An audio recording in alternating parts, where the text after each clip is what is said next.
I had a completely different video planned for today. It was going to be about this gaming keyboard. If you're interested in checking that video out, make sure that you subscribe because that's going to be coming soon. But this video is about a topic I had no intention of talking about ever again, and that's Counter-Strike. Counter-Strike is a game that I poured many hours into back in the day. You would not believe how many times that I played the Dust level over and over and over. I absolutely loved that game. And I had a blast with it back with the, even before Orange Box came out. And then CSGO came out, and I probably played a couple of rounds, but I never really got back into it. Well, Counter-Strike 2 just got announced, and it looks really interesting. And it's not actually a new game. They are simply updating the old game with some new stuff. And I wanted to take a little bit and talk about it. And here's the question that I want to ask. Will we be playing this on the Steam Deck? This is a highly competitive shooter. The Steam Deck offers some huge advantages and some huge disadvantages. Will we be playing this game on the Steam Deck? And we'll come back to that at the end of the video. But first, let's take a look at what Counter-Strike 2 actually is. Counter-Strike 2 is the largest technical leap forward in Counter-Strike's history. By the way, 20 years it's been around, ensuring new features and updates for years to come. All of the game's new features will be revealed when it officially launches this summer, but the road to Counter-Strike 2 begins today as a limited test for select CSGO players. During the testing period, we will be evaluating a subset of features to shake out any issues before worldwide release. And Counter-Strike 2 arrives this summer as a free update to CSGO, so build your loadout, hone your skills, and prepare yourself for what's next, which is a message from this video's sponsor. The sponsor for today's video is Ugreen. I have tons of their stuff here in the NerdNest. I have power bricks from them, tons of USB-C cables, and today I want to tell you about their 9-in-1 docking station, which allows you to take any laptop and turn it into a triple monitor setup. Now, I don't actually have a laptop, but what I do have is a Mac Mini with an M2 Pro chip in it. That thing smokes through pretty much anything that I throw at it. It's incredibly fast, but you know what Apple always tends to disappoint on? Ports. They just don't give us enough ports. Well, that's where the 9-in-1 docking station from Ugreen comes in. This thing allows you to hook up lots of things into a single USB-C port on your laptop or desktop computer. It has 2 HDMI ports, 2 display ports, and a power delivery port capable of sending 100 watts of power to your laptop, 2 USB-A ports capable of sending 10 gigabits per second, a USB-C port capable of 10 gigabits per second, and gigabit Ethernet port. If you are like me and you've got an awesome Mac, but you just don't have enough ports to plug all of your crap into it, this is going to be an absolute game changer for you. So make sure that you check out the link in the description down below and support the channel by supporting our sponsors. Thanks to Ugreen for supporting the channel.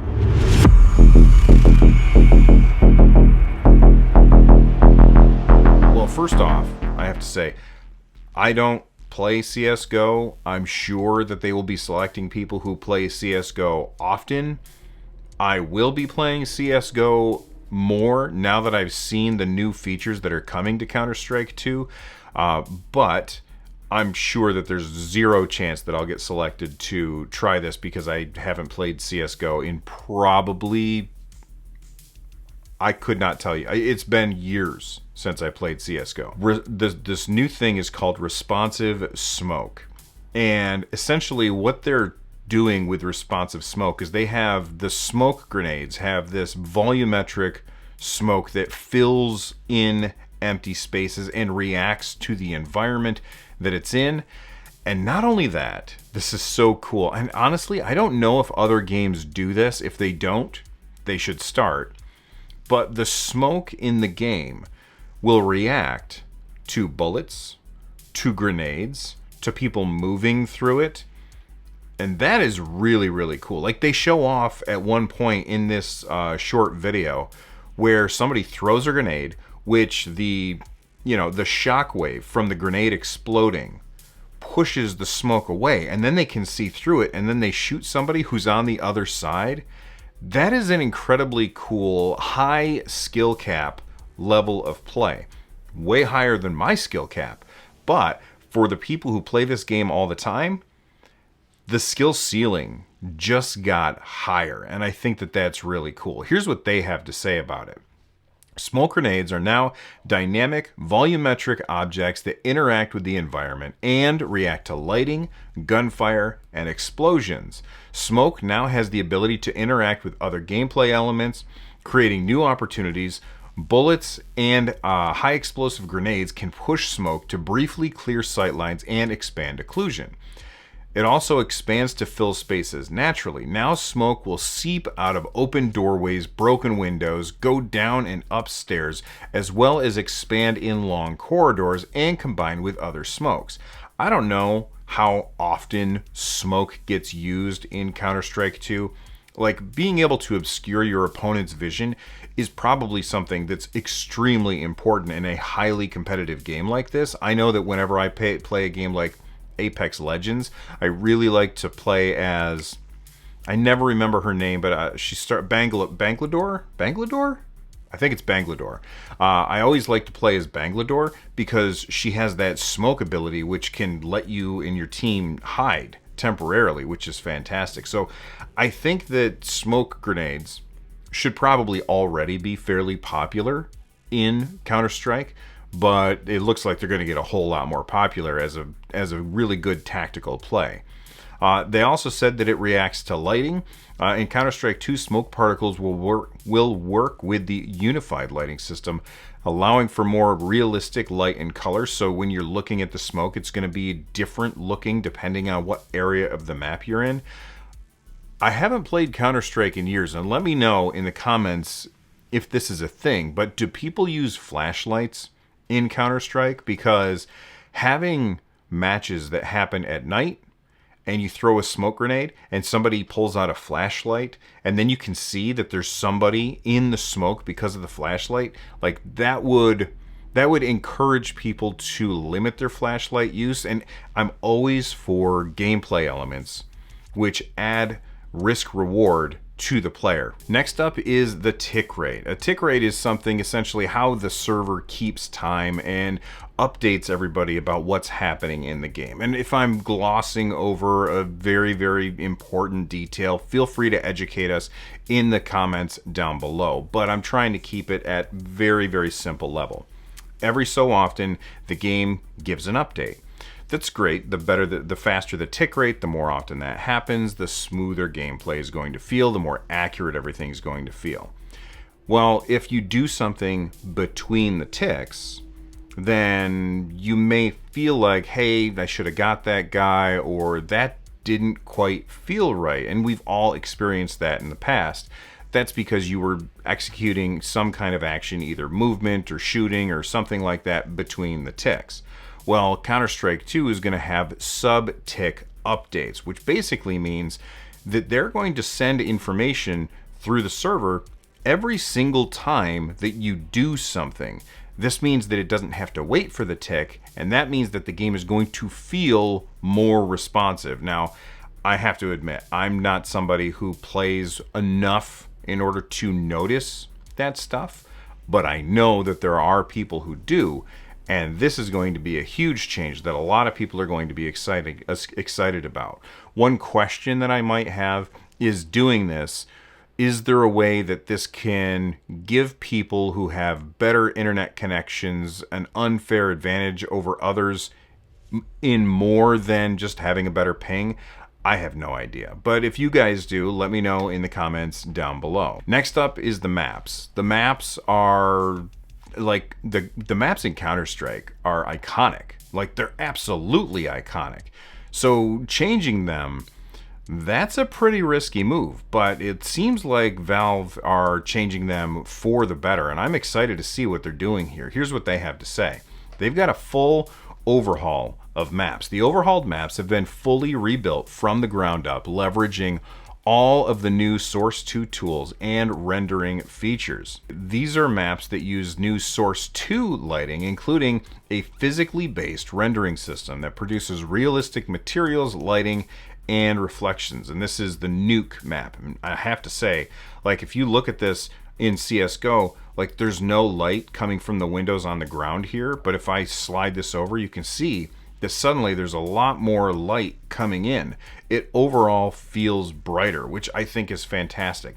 Still, as I said earlier, I think it would be really cool if we also could have the option to play these at night. Moving on, they have some maps that they're basically just doing lighting changes to. They're calling these the touchstone maps, or touchstone maps.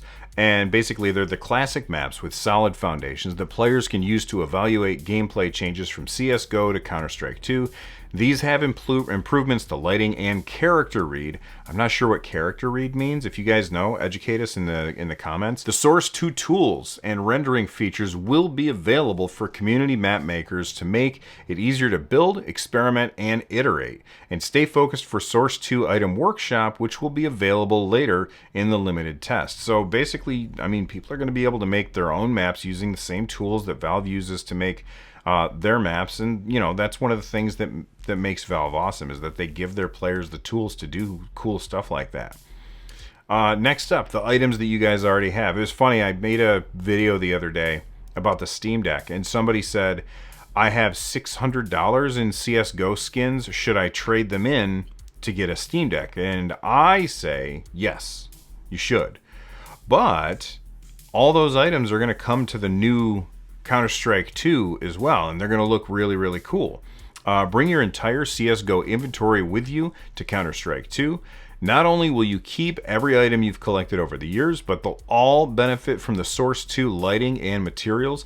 In addition to supporting legacy models and finishes, all stock weapons have been upgraded with high-resolution models, and some weapon finishes take advantage of these new models, which is really interesting.